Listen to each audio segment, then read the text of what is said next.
नमस्कार, welcome to vision 2.0। मैं हूं दीपक कुमार और आज आप सभी जानने वाले हैं ह्यूमन इवोल्यूशंस के अंतर्गत जितने भी जनरेशन्स आए हैं उनके डिटेयली हम चर्चा करेंगे। उनके फीचर्स क्या थे, उनके समानता, उनके विभिन्नता, आज के मानव में और उन दैट टाइम पीरियड में मानव में जो विभिन्नता थी, जैसे आपको इरेक्टस हो गए, ह्यूमन इरेक्टस हो गए, होमो सेपियंस हो गए, इन सब के बारे में, उनकी गुण के बारे में, उनके फीचर्स के बारे में, उनके विशेषताएं के बारे में हम आज चर्चा करने वाले हैं। साथ ही साथ मैं आपको बताना चाहूँगा कि के पिछले वीडियो में मैंने आपको ह्यूमन इवोल्यूशंस, मानव के विकास के बारे में संक्षिप्त में आपको चर्चा किया गया था, लेकिन इस वीडियो में आपको उसी का दूसरा पार्ट है। तो इसमें हम डिटेयली चर्चा करने वाले हैं। जैसे ऑस्ट्रेलोपिथेकस आया था, तो ऑस्ट्रेलोपिथेकस का क्या विशेषताएं थे, क्या फीचर था, क्या समानता थी, क्या विभिन्नता थी, इसके बारे में हम फोकस करेंगे, डिटेयली चर्चा करने वाले हैं। इसके बाद आपको इरेक्टस हो गया, होमो इरेक्टस हो गया, होमो सेपियंस हो गया, होमो सेपियंस हो गया, इन सब के बारे में आज हम चर्चा करने वाले हैं। तो चलिए चलते हैं फर्स्ट स्लाइड पे और जानते हैं क्या कुछ आज आपके लिए नया है। जैसे यहाँ पर लिखा हुआ है रामापिथेकस, तो यह एक जनरेशन था मानव का। यहाँ पर अब सबसे पहले हम जानेंगे कि रामापिथेकस के बारे में। जैसे पहले क्या था, मानव कपि के रूप में था, वो जंगलों में रहता था। तो जलवायु परिवर्तन हुई और जलवायु परिवर्तन के बाद क्लाइमेट चेंज हुई और क्लाइमेट चेंज के बाद जो कपि के समूह जंगल से बाहर आकर रहने लगा उसे हम आपको ऑस्ट्रेलोपिथेकस कहें, और जो जंगल में ही रह गया उसे हम रामापिथेकस कहें। तो जो जंगल में कपि के समूह रह गया उसी के बारे में हम जानने वाले हैं। तो यहाँ पर इसकी विशेषताएं, ताकि आइडेंटिफाई कर सके आप रामापिथेकस के कैसे हुलिया थी, उसको कैसे उसकी बॉडी स्ट्रक्चर था, फेस कैसा था, इन सब के बारे में आप जानने वाले हैं। तो रामापिथेकस का जो पहला फीचर था वो ये था कि इसका जो दांत था वो बाहर की ओर निकला हुआ था। इसके साथ ही इसका दांत जो था उठा हुआ था, रेज था, मतलब उसका बहुत बड़ा था इसका दांत। इसके साथ ही इसकी जो जबड़ा थे वो काफी चौड़ा था, और इसके अपर एंड लोअर जो जबड़ा था, आपको नीचे और ऊपर वाला जो जबड़ा था वो काफी असमान था, मतलब काफी विभिन्न था, कोई बड़ा था कोई छोटा था, इस ढंग से था, दोनों में समान जबड़े नहीं थे। इसके साथ ही ये जंगल में रहता था आपको, और कपि के समूह में रहता था। तो ये आपको इसकी फीचर हो गया।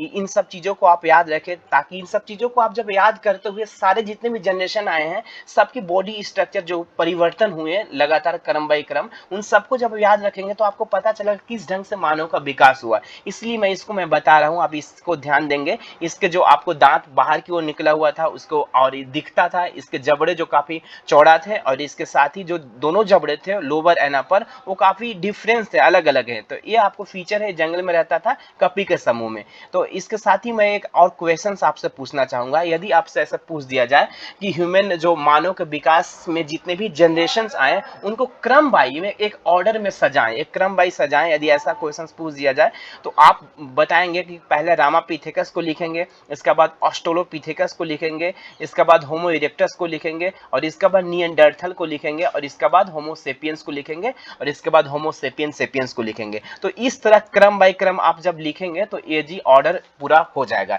इस तरह से एग्जाम में क्वेश्चंस बहुत सारे पूछे जाते हैं, स्पेशली जब नेट के एग्जाम देंगे आप तो उसमें इस तरह के क्वेश्चंस आता ही आता है। इसके साथ ही अदर भी हिस्ट्री के जितने भी एग्जाम है उन सब में भी ऐसे क्वेश्चंस आते रहते हैं। तो ऐसे क्वेश्चन को सॉल्व तभी आप कर पाएंगे जब आप डीपली इसको पढ़ेंगे, क्रम बाई क्रम से पढ़ेंगे, ताकि आप इस ढंग से पढ़ेंगे कि कौन किसके बाद आया था, कौन किसके बाद आया था, कौन किसके बाद आया था। क्रम बाई पढ़ेंगे तभी इसको आप कंप्लीट कर पाएंगे। तो इसको आप ध्यान दीजिएगा, पहले रामापिथेकस, फिर Australopithecus, erectus, Neanderthal and homo sapiens and homo sapiens sapiens. तो इस ढंग से आप क्रम बाई बनाएंगे, पढ़ेंगे। तो अब नेक्स्ट स्लाइड में चलते हैं और कुछ जानते हैं। इससे पहले हम जानेंगे कि इस स्लाइड में आपने क्या क्या पढ़ा। तो इस स्लाइड में आपने रामापिथेकस के बारे में जाना, उसके फीचर्स के बारे में जाना। अब हम नेक्स्ट चलते हैं और कुछ जानते हैं। यहाँ पर उसी का हिंदी में लिखा गया है, हिंदी वालों के लिए आप देख लीजिएगा। नेक्स्ट चलते हैं। जैसा कि स्लाइड्स में लिखा हुआ है ऑस्ट्रेलोपिथेकस, तो अब हम जानेंगे ऑस्ट्रेलोपिथेकस के बारे में। इसके पहले आपने क्या जाना पिछले वाले स्लाइड्स में, तो इसके पहले आपने रामापिथेकस के बारे में जाना था। अब हम जानेंगे आपको ऑस्ट्रेलोपिथेकस के बारे में। से इसके पहले मैं आपको बता दूं कि ऑस्ट्रेलोपिथेकस इस धरती पर, पृथ्वी पर कब एग्जिस्ट करता था, इसकी टाइम पीरियड कब था। यदि ऐसा कोई क्वेश्चन पूछे तो आप बताएंगे कि 50 लाख से 8.5 लाख वर्ष पूर्व। कितना? 50 लाख से 8.5 लाख वर्ष पूर्व आज से ऑस्ट्रेलो ऑस्ट्रेलोपिथेकस जो इस धरती पर एग्जिस्ट करता था उसका टाइम पीरियड था। इसके अलावा हम जानेंगे कि ऑस्ट्रेलोपिथेकस के जो उसके फीचर्स के बारे में, बॉडी स्ट्रक्चर के बारे में यदि बात करें तो जो उसका जो हाइट था वो आपको 42 से 50 इंच के आसपास था। 42 से 42 से 50 इंच के आसपास था। यदि आपका फीट में कहें तो 4 फीट के आसपास इसकी हाइट था। मैं आपको साथ ही साथ बताता चलूं कि जितने भी नई नई जनरेशन आएंगे उनकी जो हाइट है वो बढ़ती जाएगी, ठीक है।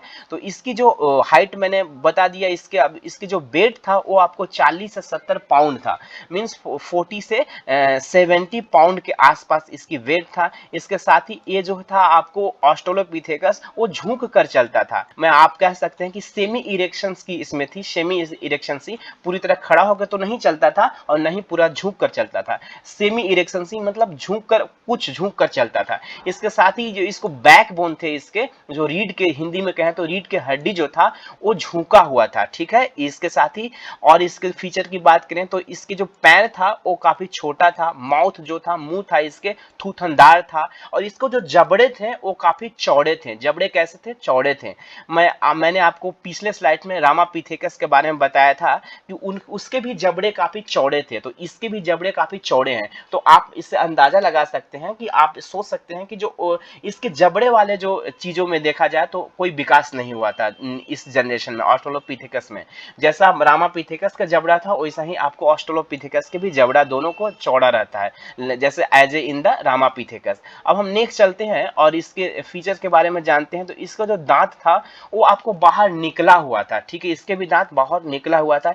इसके जो नाक थे वो काफी चौड़ा थे। नाक कैसे थे? चौड़ा थे। एंड क्रेनियल कैपेसिटी जो थी इसके 450 450 क्यूब सेंटीमीटर के आसपास थी। इसकी जो क्रेनियल कैपेसिटी कितनी थी? हिंदी में कहें तो माथा कपाल क्षमता इसे बोला जाता है। सर जो होती है ना उसके कपाल क्षमता, इसे इसको इंग्लिश में बोलते हैं क्रेनियल कैपेसिटी। तो ये क्रेनियल कैपेसिटी, कपाल क्षमता कितना था? तो 450, मतलब 450 क्यूब सेंटीमीटर इसकी आपको क्रेनियल कैपेसिटी थी। तो अब इस स्लाइड्स में आपने क्या क्या जाना? तो इस स्लाइड्स में आपने ऑस्ट्रेलोपिथेकस के बारे में जाना, उसके टाइम पीरियड जाना, उसके फीचर्स के बारे में जाना। अब हम नेक्स्ट स्लाइड चलते हैं और कुछ जानते हैं। यहाँ पर इसी का हिंदी लिखा गया है, आप देख लीजिएगा। हिंदी वाले ऊपर इंग्लिश में था, उसी के जस्ट सारे चीज हिंदी में लिखा रहता है ताकि हिंदी वाले जो हैं उनको कोई परेशानी ना हो। आप देख लीजिएगा हिंदी वाले। अब यहाँ पर लिखा है कि होमो इरेक्टस। तो अब हम जानेंगे होमो इरेक्टस के बारे में। इसके पहले आपने क्या क्या जाना? तो इसके पिछले स्लाइड में और उसके पिछले स्लाइड्स में आपने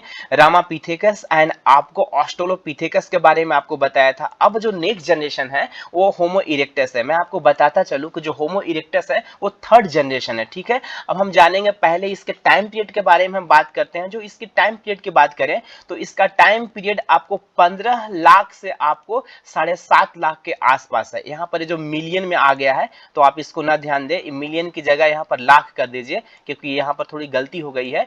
यहाँ जो होमो इरेक्टस के टाइम पीरियड है वो आपको 15 लाख से 7.5 लाख के आसपास है, ईयर एगो, आज से। अब हम जानेंगे इसके टाइम पीरियड जान लिए होमो इरेक्टस का। अब हम जानेंगे कि होमो इरेक्टस का आखिर अर्थ क्या होता है, इस जनरेशन को होमो इरेक्टस नाम क्यों पड़ा। तो मैं आपको बता दूं, एक ऐसी जनरेशन आई जिसमें काफी जो सीधा होकर चलने वाली थी। जैसे क्या था कि पहले बंदर था, आपको कपी के समूह में के रूप में मानव था। तो धीरे धीरे नई नई जनरेशन, नई नई मानव का उत्पत्ति होती गया। उसी में से जैसे किसी का पहले हाथ टेढ़ थी, बंदरों का हाथ टेढ़ होता है, जो जकड़ा होता है तो सीधा हो गया, तो उसे एक नई जनरेशन बोल दिए। इस तरह से नई जनरेशन आती गई और एक ऐसी जनरेशन आई जो पूरी तरह खड़ा होकर चल सकता था। तो इस जनरेशन को हमने होमो इरेक्टस का कहें, इसका नाम रख दिया होमो इरेक्टस। अब हम जानेंगे होमो इरेक्टस का अर्थ क्या होता है। जो जैसे होमो का अर्थ होता है मानव, ठीक है, और इरेक्टस का अर्थ होता है, इरेक्टस जो है इरेक्शन से बना है, और इरेक्शन का अर्थ होता है आपको खड़ा होकर चलना, ठीक है। तो ऐसी जनरेशन मानव का जो खड़ा होकर चल सकता था उसे होमो इरेक्शंस कहा गया, ठीक है, होमो इरेक्टस कहा गया, ठीक है। तो आपने क्या क्या जाना? तो इसमें आपने टाइम पीरियड होमो इरेक्टस के आप अर्थ जाना कि होमो इरेक्टस के होमो इरेक्टस नाम क्यों पड़ा। अब यहाँ पर एक एग्जांपल लेकर आपको समझाना चाहूंगा मैं कि जैसे एक बच्चा, छोटा सा बच्चा होता है, तो पहले क्या वो लुढ़क कर चलता है, ठीक है, अपने फर्श पर लुढ़क कर चलता है। इसके बाद धीरे धीरे 6 महीना बाद, 1 साल बाद क्या होता है कि वो थोड़ी और भी उठने के प्रयास करता है, लेकिन उठ नहीं पाता है। और कुछ दिन बाद वो उठकर चलने तो लगता है, लेकिन ज्यादा दूर नहीं चल पाता है, गिर जाता है, लेकिन ऐसा प्रयास करते रहता है। धीरे धीरे धीरे धीरे वो क्या होता है, चलने लगता है। तो ये क्या है कि बहुत लॉन्ग प्रोसेस है, काफी लंबी टाइम में प्रोसेस चलने वाली है।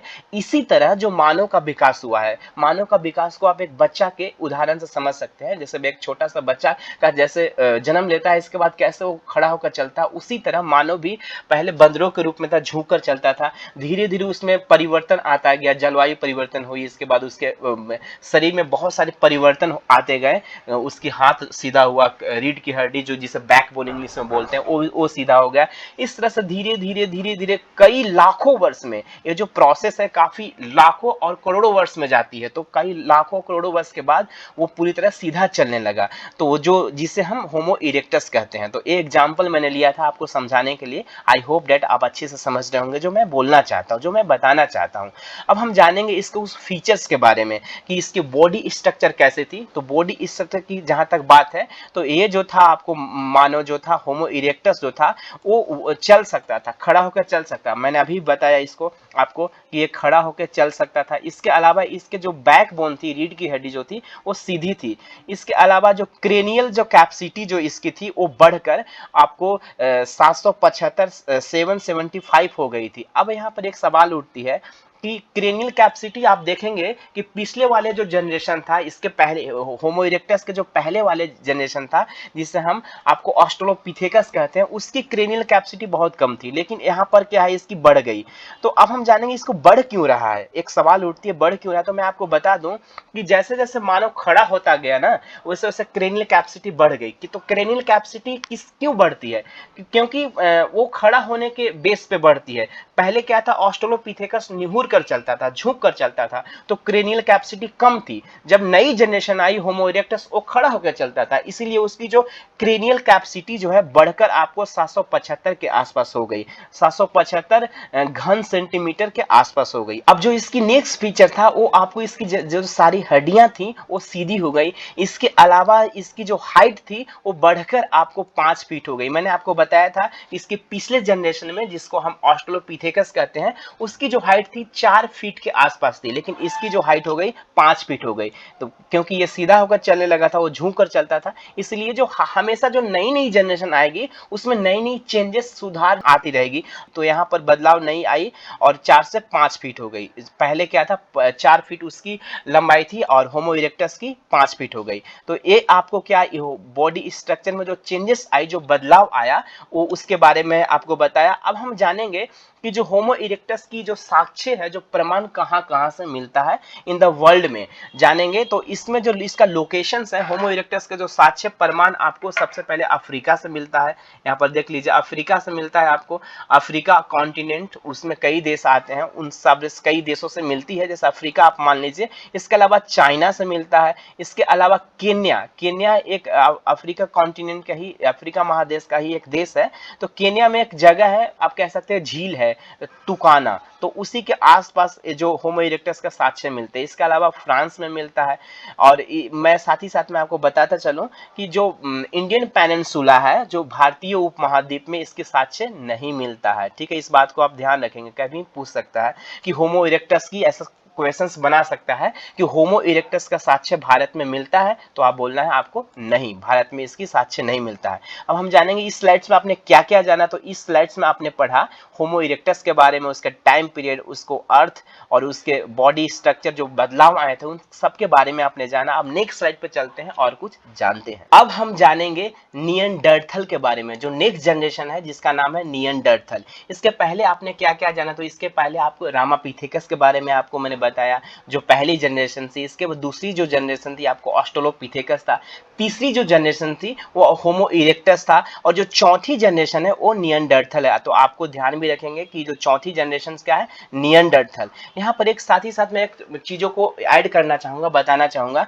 कि जैसे मानव का जो पहला विकास होता है अफ्रीका से होती है, अफ्रीका के जंगलों से होता है, तो मानव ने वहां से निकलकर आपको अलग अलग मैदानी में इलाकों में आ गया जंगलों से। इसके बाद वहां से अफ्रीका से वो अलग अलग माइग्रेट कर गया, पलायन कर गया। कुछ उसकी जो मानव के कुछ समूह आपको यूरोप महादेश में, यूरोप कॉन्टिनेंट की ओर चले गए, कुछ एशिया कॉन्टिनेंट में आ गए, कुछ अफ्रीका कॉन्टिनेंट में ही रह गए। किसके अलावा अलग अलग विश्व के अलग अलग हिस्सों में वो फैल गए। अब जब अलग अलग हिस्सों में फैल गए तो पहले क्या था कि निएंडर जो आपको मानव पहले वाले जनरेशन था वो गर्म क्षेत्रों में था, क्योंकि जो अफ्रीका है वो equator and Tropic of Cancer and Tropic of Capricorn, Hindi में कहें तो कर्क एंड मकर रेखा एंड विषुवत रेखा से की बीचों बीच पड़ती है। उस वाले रीजन्स में गर्मी ज्यादा पड़ती है, क्योंकि विषुवत इक्वेटर रेखा गुजरती है, कर्क एंड मकर रेखा गुजरती है, इसीलिए ज्यादा गर्मी पड़ती है। तो वो गर्मी वाले क्षेत्र से थे। लेकिन अब क्या है, पलायन करके यूरोप वाले हिस्से में चले गए, तो वहां टेम्परेट जोन में आती है वो, तो वहां ठंडी ज्यादा होती है। तो जो मानव गए वहां यूरोप देश में, यूरोप वाले कॉन्टिनेंट में, तो वहां एक नई जनरेशन उत्पत्ति हुई, निर्माण हुआ, जिसका नाम था निएंडरथल। तो अब देखिए जब नई जनरेशन आई तो इसमें सबसे बड़ी विशेषता क्या हो सकती है, तो निएंडरथल का सबसे बड़ी विशेषता था कि ठंडी प्रदेशों में भी एग्जिस्ट कर सकता था, रह सकता था। पहले वाले क्या जो जनरेशन था वो ठंडी प्रदेशों में नहीं रह सकते थे, लेकिन ये निएंडरथल का ये अपनी फीचर था, विशेषता था कि ये ठंडी प्रदेशों में भी रह सकता था।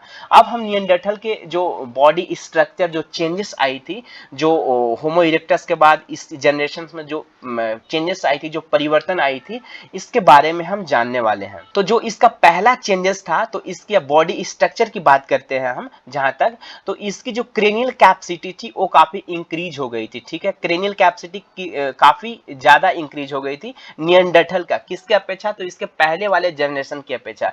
इसके साथ ही इसकी जो ब्रेन की साइज भी इंक्रीज हो गया था। पहले ब्रेन की साइज अजीब टाइप के हुआ करता था, तो इसकी जो ब्रेन के साइज भी आपको बढ़ गया था। इसके अलावा जो इसके गर्दन के साइज है वो भी छोटा हो गया था। पहले क्या था कि जितने भी जनरेशन थे उनके गर्दन के साइज, जो नेक की साइज है वो काफी बड़ा हुआ करता था, तो इसकी यहाँ पर छोटा हो गया था। इसके अलावा जो इंटेलेक्चुअल कैपेसिटी जो थी, इंटेलेक्चुअल कैपेसिटी को हिंदी में बोलते हैं बौद्धिक क्षमता, तो जो बौद्धिक क्षमता थी वो निएंडरथल के काफी ज्यादा बढ़ गई थी। इवन एस इसमें यहाँ पर आप देखिए लिखा हुआ है, जो इसकी जो इंटेलेक्चुअल कैपेसिटी थी, बौद्धिक क्षमता थी, वो वर्तमान में जो प्रेजेंट टाइप में मानव है उसके लेवल के हो गए थे। इंटेलेक्चुअल कैपेसिटी जो बौद्धिक क्षमता उस लेवल का बढ़कर हो गया था। इसके अलावा जो इसके फेस था वो आपको काफी चौड़ा था। फेस कैसा था, चौड़ा था।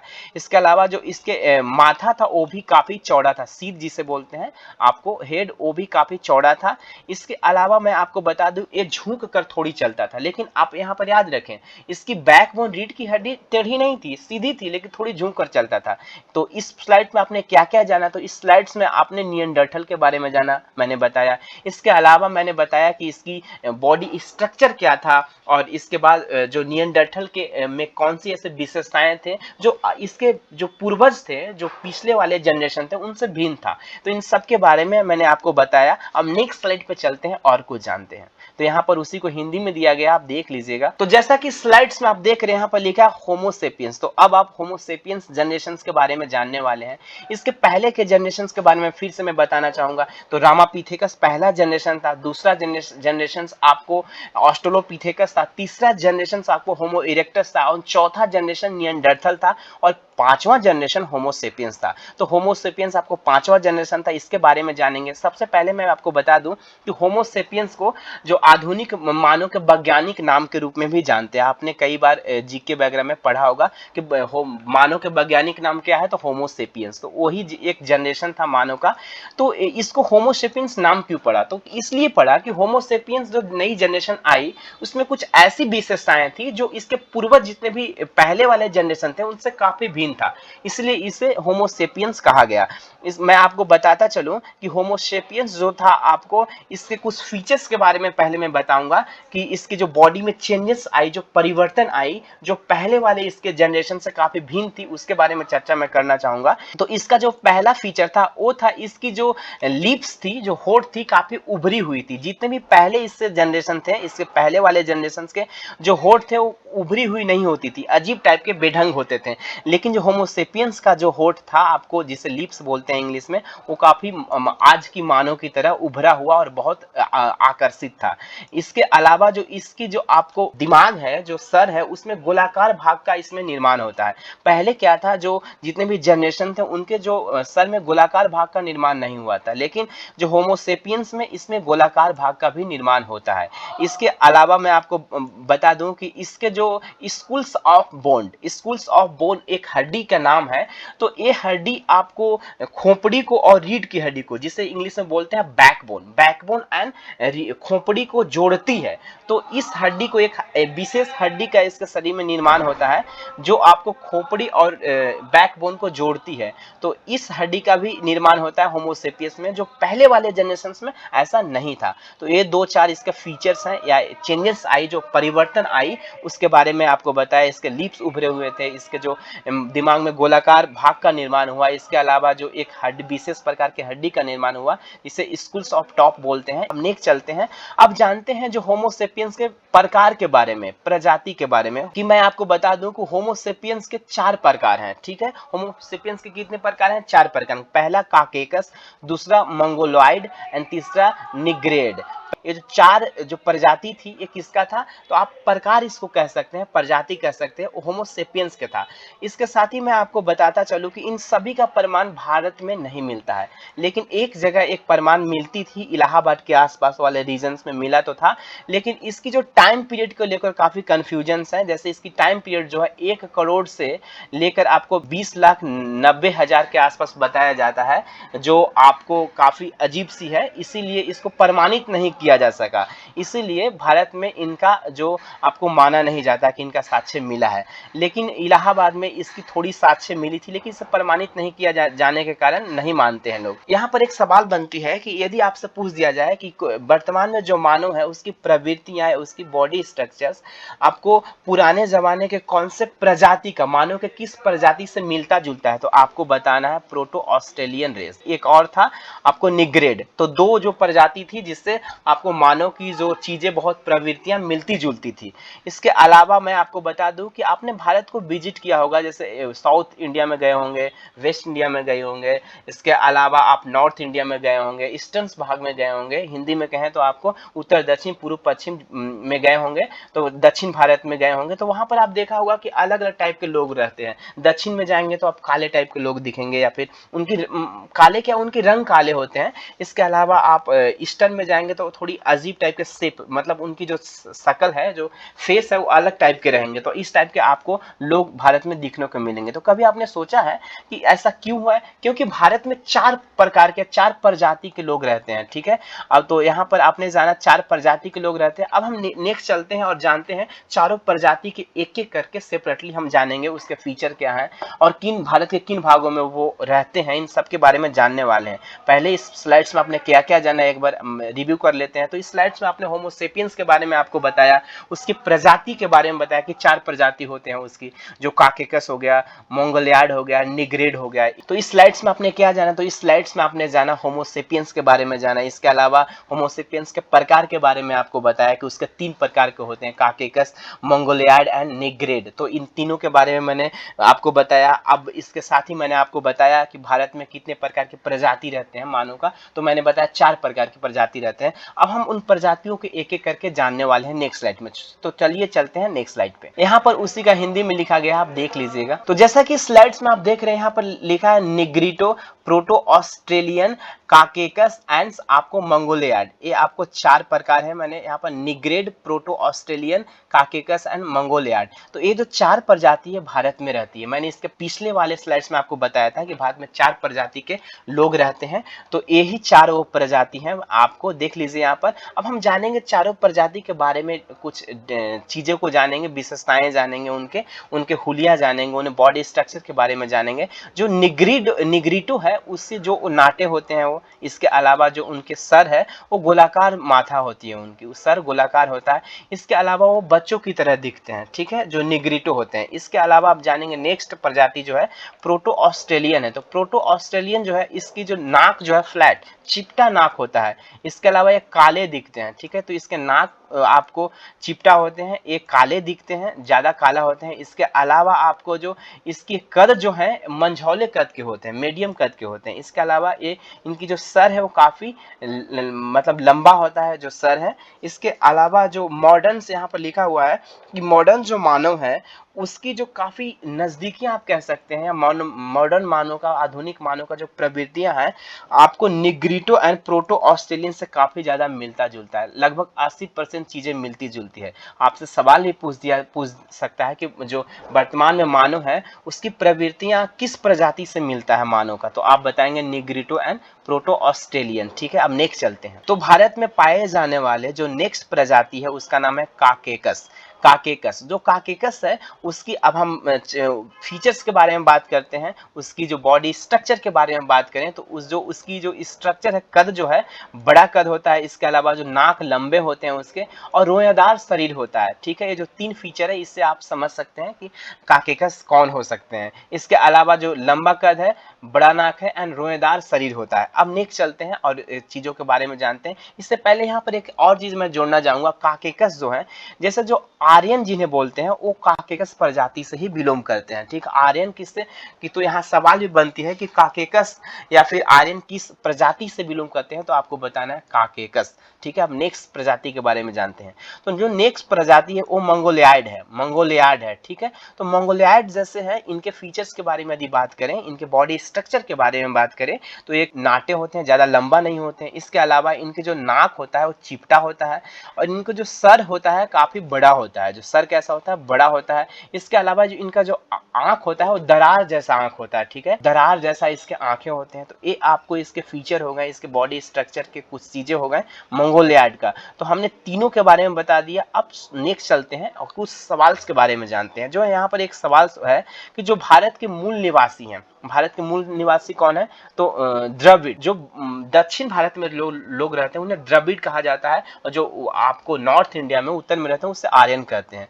तो जो मुख्य निवासी भारत के हैं उन्हें द्रविड़ ही कहते हैं। तो यहाँ पर सवाल उठता है, आपको एग्जाम में पूछ दिया जाएगा कि जो भारत के मूल निवासी हैं वो किस प्रजाति से बिलोंग करते हैं, तो आपको बताना है निग्रिटो, ठीक है। इसके अलावा प्रोटो ऑस्ट्रेलियन। तो ये समानता इनके बीच कितना है, 80% समानता है, काफी ज्यादा है। इसलिए इनको आपको इसी से नजदीकियां माना जाता है, इसी के समानता माना जाता है। आपको कोई पूछे कि भारत जो मूल निवासी हैं वो किसके संबंधित है, किस प्रजाति से संबंधित, तो आपको ये दोनों का नाम बताना है, ठीक है।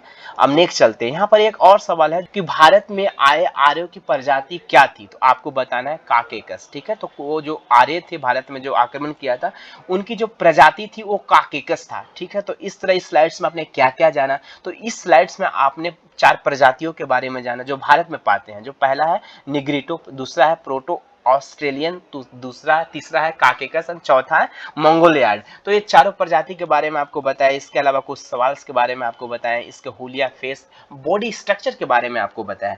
तो इस तरह से अब इसी चीज को यहाँ पर आपको हिंदी में दिया गया, आप देख लीजिएगा हिंदी वाले। नेक्स्ट चलते हैं। जैसा कि स्लाइड्स में आप देख रहे हैं, पहले क्या था कि भारत में 3 प्रजातियां थी। आपको काकेकस हो गए, निग्रिटो हो गए एंड प्रोटो ऑस्ट्रेलियन हो गए, 3 प्रजाति थी। बाद में एक और प्रजाति पलायन करके भारत में माइग्रेट करके आए जिसे हम मंगोलियाड कहते हैं, जिसे हम क्या कहते हैं, मंगोलियाड कहते हैं। यदि आपसे सवाल ऐसा पूछ दिया जाए कि भारत में बाद में आने वाले प्रजाति का नाम क्या है, तो आप बताएंगे मंगोलियाड। तो अब हम जानेंगे कि भारत में ऐसे कौन कौन सा स्थान, प्लेस हैं जहां से मानव के विकास से जुड़े संबंधित साक्ष्य, प्रमाण, एविडेंस, साक्ष्य मिले हैं। तो जो पहला स्थान है वो आपको इलाहाबाद है। तो इलाहाबाद से क्या मिला है, तो इलाहाबाद से आपको मानव के विकास के शारीरिक प्रारूपों के विकास का प्रथम प्रमाण मिला है। इसके साथ ही उत्तर प्रदेश में कई ऐसे स्थल हैं, स्थान हैं, क्षेत्र हैं जहां से आपको मानव के विकास से जुड़े बहुत सारे प्रमाण मिले हैं, जिसमें पहला है सराय नाहर राय है, इसके बाद लेखनिया है, और जो तीसरा है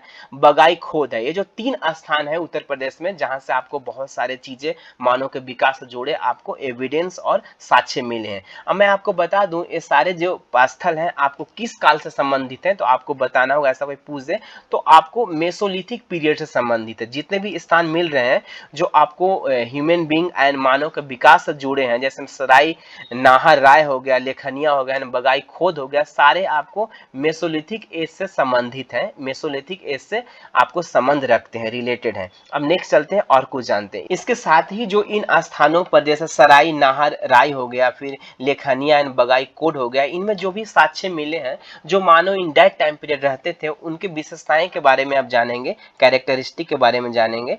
तो इनके जो कद था वो हाई था, कद काफी बड़े कद के होते थे। इसके अलावा जो साक्ष्य मिले उसके आधार पर बता रहा हूं, या बताया जाता है, अनुमान लगाया जाता है कि जो इनके नाक थे वो चपटे हुए थे, और इनके जो माउथ थे वो काफी चौड़े थे। माउथ कैसा था? चौड़े थे। इसके अलावा एक और स्थान है भारत में जिसे हम मिर्जापुर कहते हैं। तो मिर्जापुर से जो साक्ष्य मिला है वो आपको विंध्य क्षेत्र में जो जनजातीय हैं उनके पूर्वजों के कंकालों से बहुत समानता दिखती है। ठीक है, तो मिर्जापुर में जो आपको एविडेंस मिले हैं आपको स्टोन एज के मानव के विकास का, वो आपको विंध्य क्षेत्र में पाए जाने वाले जनजातीय के पूर्वजों के जो साक्ष्य उससे काफी ज्यादा मिलता है। जो नेक्स्ट स्थान है जहां से आपको मानव के विकास का प्रमाण मिलता है वो है राजस्थान। राजस्थान में एक आपको डिस्ट्रिक्ट है जिसका नाम है भीलवाड़ा। भीलवाड़ा डिस्ट्रिक्ट में एक जगह है जिसका नाम है बागौर। बागौर से एक कंकाल मिला है, मानव कंकाल मिला है, जो आपको विंध्य क्षेत्र में जनजातियों के जो पूर्वज हैं उनके कंकालों से काफी ज्यादा मिलता जुलता है।